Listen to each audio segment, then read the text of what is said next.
Hi there, I'm Brian Whitmore, host of the Power Vertical podcast, and this is the Daily Vertical. Krim Nash was just the beginning. Crimea is not the only place, and Ukraine is not the only neighbor where Russia has territorial ambitions. And this is not just a fixation of Vladimir Putin and his cronies, but for large and stable majorities of the Russian population. According to a new poll by the Pew Research Center, 60% of Russians believe that parts of neighboring countries rightfully belong to Russia. Moreover, some 52% back military intervention when the interests of ethnic Russians are threatened.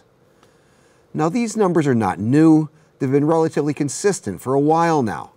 But they are worth noting nonetheless because they remind us that more than a quarter of a century after the collapse of the Soviet Union, a large majority of the Russian population is not willing to let go of its dreams of empire. And this has been true even as living standards have risen over the past 2 decades.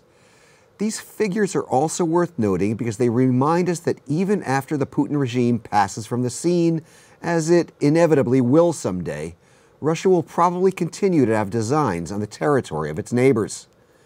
They remind us that when a State Duma deputy like Pavel Shperov refers to Russia's neighbors as so-called countries and says that borders are not eternal, he's not just spouting Kremlin talking points, but is speaking to a deeply held belief of a strong majority of Russian citizens. These numbers remind us that Russia's neighbors don't just have a Putin problem.